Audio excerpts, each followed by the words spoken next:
and what I've seen mentioned over and over and over again is how dumb Michael Flynn is. Because this guy, after all, was a guy. Yeah, I mean, this was the national security advisor. This was a high-ranking military man. How would he not know that you're talking to the FBI? How would he not know to bring a lawyer? How would he not know to, you know what I mean? That this could be a trap, theoretically.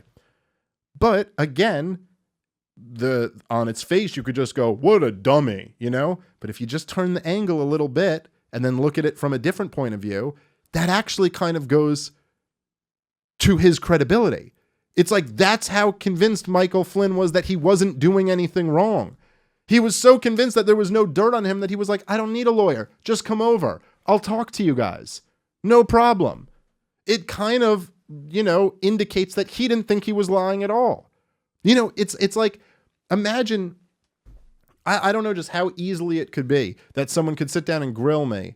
I think about my world in comedy or politics or something like that, and be like, hey, have you ever met this guy? Did you ever have a conversation with him? And be like, no, I've never met him. And then like later someone could be like, no, you did meet him at this show over here, and you guys talked for a few minutes. Be like, oh yeah, that's right, we did. Sorry, we did meet and talk that time. I've actually had comedians. One comedian got mad at me.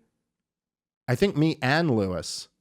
Maybe it was just me on a Legion of Skanks episode, because he like popped on. He was like in some Twitter dispute, and we brought him on for like a minute, and he was like, hey, and I was like, Dave, nice to meet you, and he's like, nice to meet you, man. I opened for you like 7 years ago, and it's like, dude, yeah, I do a lot of shows, man. I know that was something that like stuck out to you, but you're talking about one thing. And when he says open for me, it's really like he did a 5-minute guest spot on a show 7 years ago. You're like, dude, I'm sorry, man. I have no memory of this. I don't even, like I like he told me what club it was. And after that, I'm like, I still got nothing, but I pretended to know.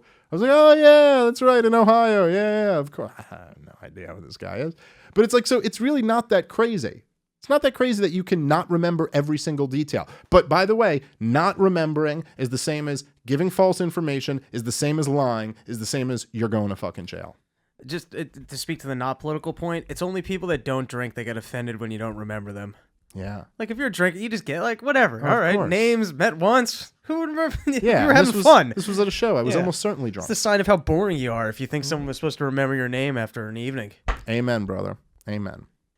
All right. So now just to, so Michael Flynn now, for this, nothing illegal about his relationship with anybody. And again, it's that he had a conversation with a Russian ambassador.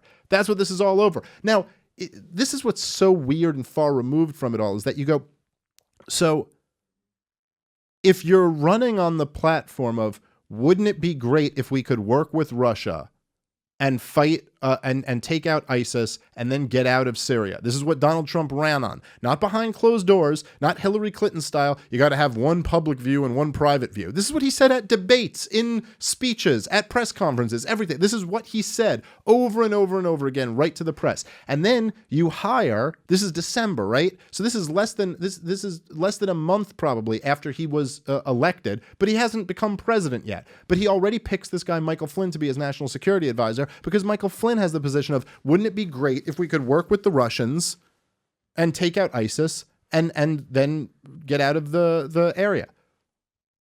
If that's what you're running on, and that's the guy you pick as your national security advisor, doesn't it kind of make sense that they would talk to a Russian ambassador? Like when you were asking before, like, what's the problem with this? Like with what actually happened? What's the problem with this? The answer is like nothing. That's exactly what you would want. But then you start to see the way these things work, and here's how it works. And there's a little bit more to the Michael Flynn thing, okay? So now you got to add in these other layers. If you guys didn't listen to the episode we did on that FISA memo, remember that episode when that came out about how the Carter Page warrant? So here's what happens, right? So this guy, so they get this guy Carter Page, who still to this day, if they said, right, they said that they were looking at him because they thought he was like a Russian spy or something like that. Well, if he was a Russian spy, then he's guilty of treason, but still no charges have been brought against that guy. That hasn't happened yet. So just like they used the Russian dossier, which James Comey himself knew was, in his words, quote, salacious and unverified, right? That's how he described the dossier. They used that to get a FISA warrant to spy on Carter Page, okay, was a small advisor to Donald Trump. So you have that. They interview Flynn, all right, and then the other detail that's just bananas is that one of the FBI agents who talks to Michael Flynn is that guy Peter Strzok. Now Peter Strzok text messaged his mistress that they were going to stop Donald Trump. He said, quote, "We'll stop him." That his mistress was like, "Oh my God, Trump won. Like, is this actually going to happen?" He goes, "No, we'll stop him." They actually explain, it's right there. They said this is what we're going to do. And now a lot of people, when I did that episode, they were like, well, that's just him talking shit to some chick he's banging. Like, who really cares? You know, what does that really mean? It's like, really? Is it still talking shit when they do it? When he goes out and does it? So this guy, who's clearly was for Hillary Clinton, anti-Donald Trump, goes as one of the people who interviews Flynn. So they trap Flynn into this shit. Now, the other thing is that, okay, so now how does it come out? How does it come out that Flynn did have this conversation? So Flynn told him he hadn't talked to the Russian ambassador. Turns out he has. How did they find out that he has? The NSA spied on his phone calls.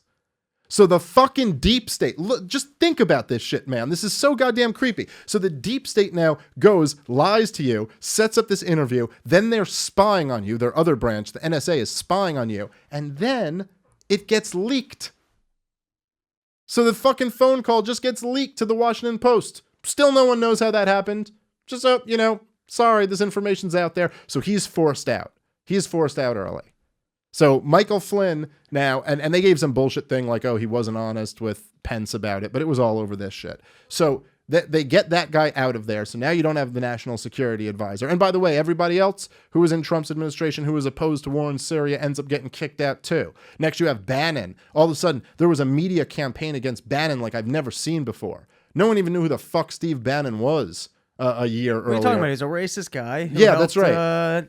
The racist people of this country get Donald Trump elected. That's right. He was a racist guy who's like staunchly pro-Israel, pro-military. also an anti-Semite. I forgot to say anti-Semite. Anti-Semite who hired Ben Shapiro and, to be his head writer. And, it was all so ridiculous. But they get all the anti-war, or at least anti-war in Syria people out of there. And then you have the same people who were promising to bring down Donald Trump doing it. Bringing them down. And of course, this is the whole point of this thing, whether it's with Michael Cohen or with Flynn or any of these guys. It's all you take as many people from Donald Trump's inner circle as you can, you get as much dirt on them, and then you try to get them to flip on Donald Trump. And to be honest, I don't think they really care whether they're telling the truth or not. It's just give me some dirt on Donald Trump, and then we'll go easy on you. And it seems like Michael Cohen is trying his best. Doesn't seem to be working that well, but he's trying his best to do that right now. And Michael Flynn, I don't know. Seems like he might just take his fucking lumps.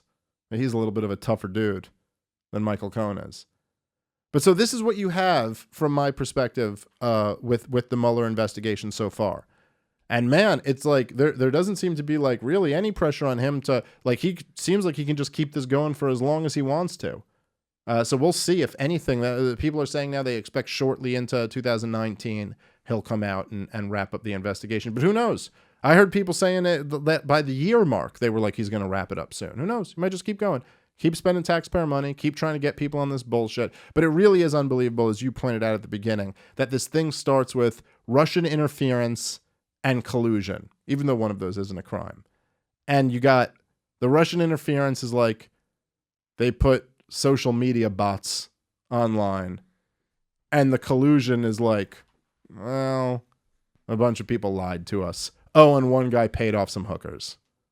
That's what they have so far.